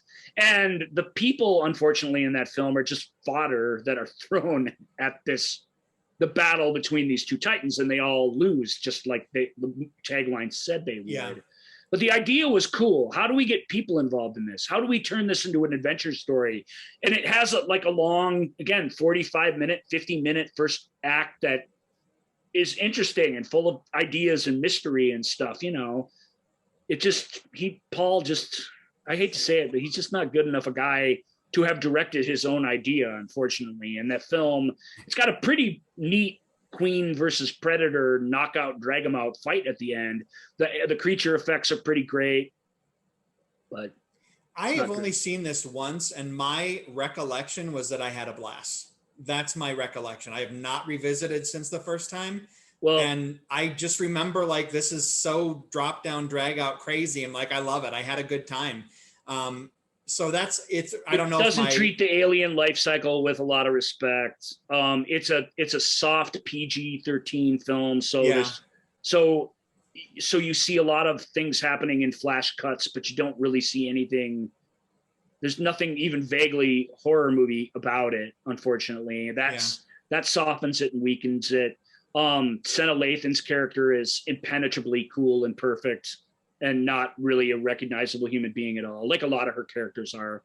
There's just nothing there there's no person there. There's no vulnerability there. Donna Tubbs is very detailed and deep. Who's that? From Family Guy and Cleveland Show. Cleveland Show, yeah. Oh, does she do that character? She does. She voices Donna Tubbs, yeah. She's not a bad actor, don't get me wrong, but actor, she is prone to being drawn to these strong women types, and Hollywood, especially men, write them in very generic ways. And so you see that combination coming together for her a lot of times. She's not a bad actor. I will make one complaint about Senna Lathan, though. On the commentary for Alien versus Predator, it's her and Paul and Lance Henriksen. And she is distracted to the point of just annoying the hell out of me on it. At one point, Lance Henriksen is about to tell the story why he decided he was going to bring this up in this forum, or whether it just naturally came to him. He was about to tell the story about why he and James Cameron started fighting right after the screening of The Abyss. He was going to tell the story of the conversation that they had together, and he's just on the tip of his tongue. And I'm riveted. I'm like, I've always wanted to know this. Oh my God, it's happening. Because neither of them ever talk about it, and they've since made up. And it took 20 years or something for these really good friends to have this argument and then have this coming together again over their celebration of aliens. And she fucking dropped her sandwich on the floor or something, and she starts complaining about it. And then he loses his train of thought. And then Paul starts talking about what's happening on the screen, and it never comes out. It never comes out. I don't mean to. Sorry for the F-bomb. Now I have to edit that. Damn it. We've been letting some S's go. We've been letting some other words go. We promised no F-bombs. I don't know. I guess I have to edit it. Where are we in the show? Okay, I'll make note of that. But look, I can't. And I still don't know. And it's like, and it's Senna Lathan's fault. And I'm sorry, girl. That's not cool. That is so not cool that you did that. But she's fun in the movie. She's a big part of that final scene that I really like. It has this great action sequence at the end that, so I'm not arguing with you, Michael. It is fun. It's a fun B movie made out of this sort of A-list material. And there's nothing wrong with that. It's so much lighter and so much more exciting and it doesn't have that heavy, awful, ugly weight of those final two films. Yeah. But it's not good necessarily in the end. And that's kind of the problem. It doesn't really leave you any way to build off of it. The suits have gotten what they want. They got their trademarked monsters duking it out in a PG-13 movie and they can sell action figures. They don't really care what it is. And it shows. But Paul Anderson, in his defense, he made a really good looking, exciting film on a minuscule budget because he really, really likes Predators, he really likes Aliens and really wanted to be a part of that. Yeah. And you can feel that enthusiasm in the film and it helps.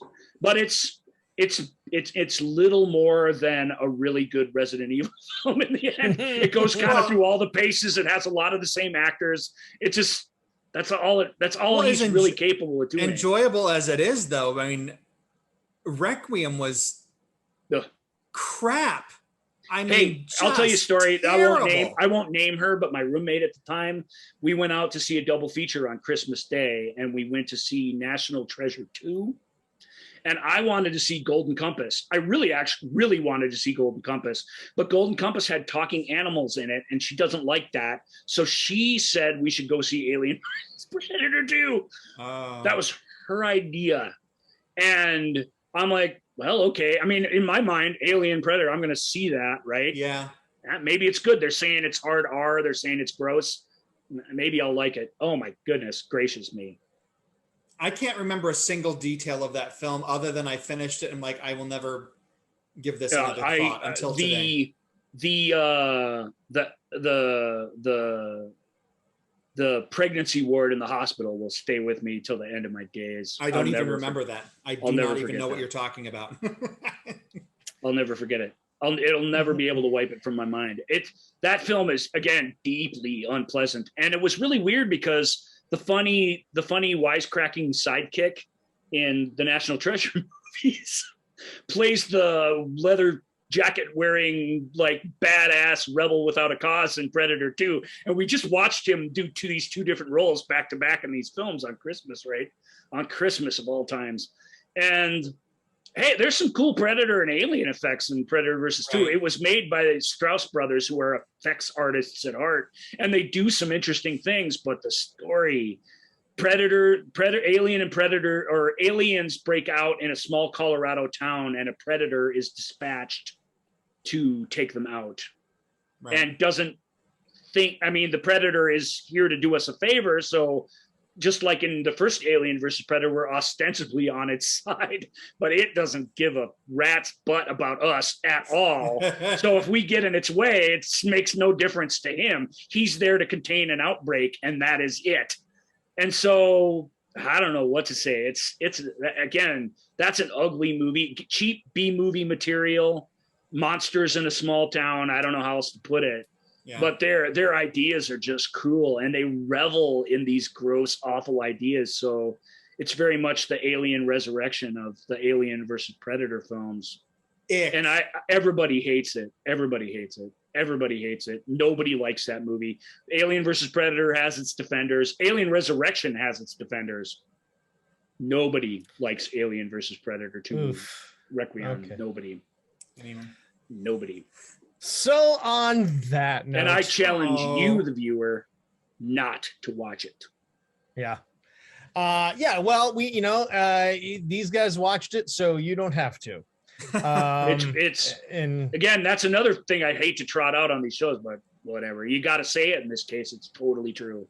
It's kind of a bummer that we're ending this series of episodes on such a somber, sour, disappointed note. Well, look, Jaws ends with Jaws the Revenge. Life. I mean, that's the breaks. That's how it goes sometimes. Yeah, I guess. That's how it goes a lot of the time. So it's okay.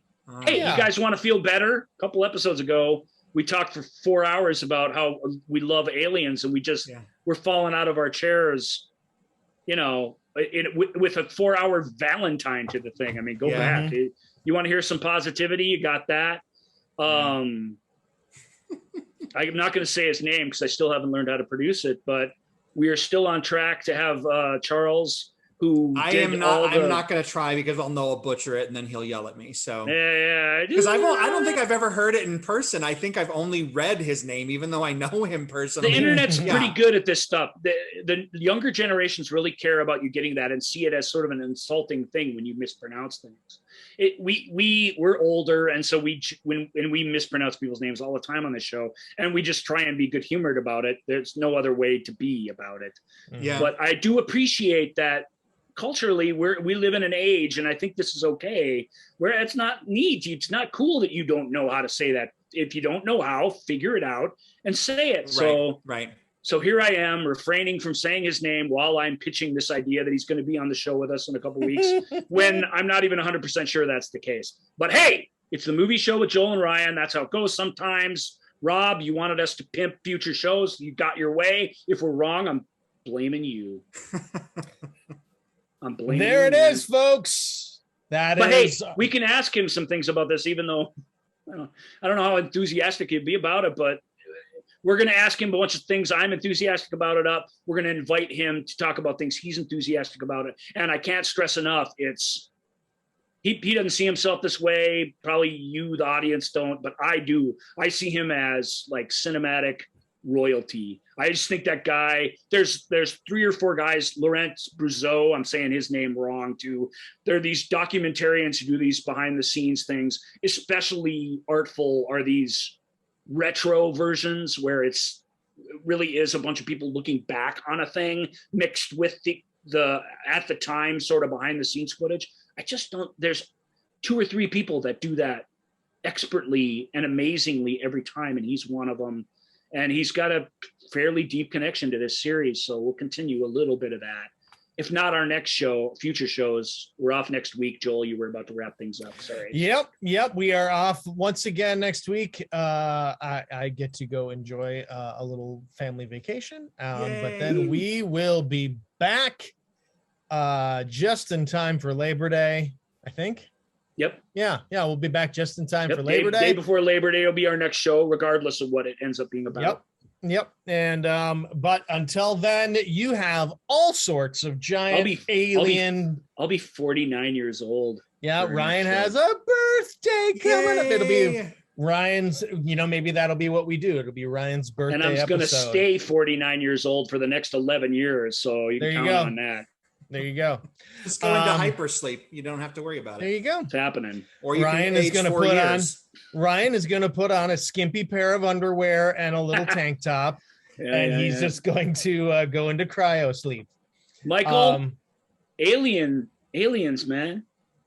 We did it. We did it. You were here the whole time, and I can't thank you enough. It's your insights about these films are wrong, but your personality. And you give us so much energy, and we have so much fun having you on. So I love being on. I love nerding out. So it's okay that you're wrong about everything. That's cool.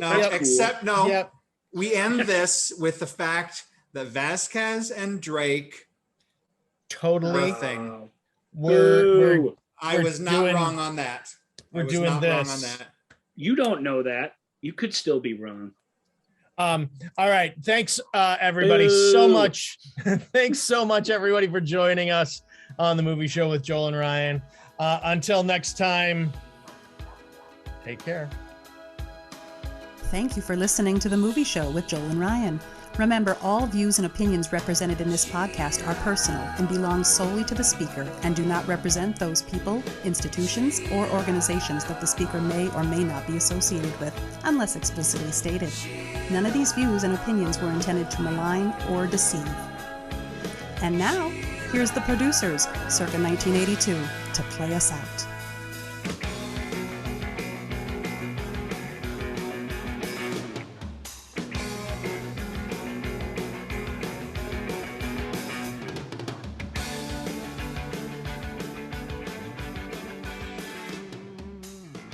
Hey, Michael, can I dream? Yes, honey. I think we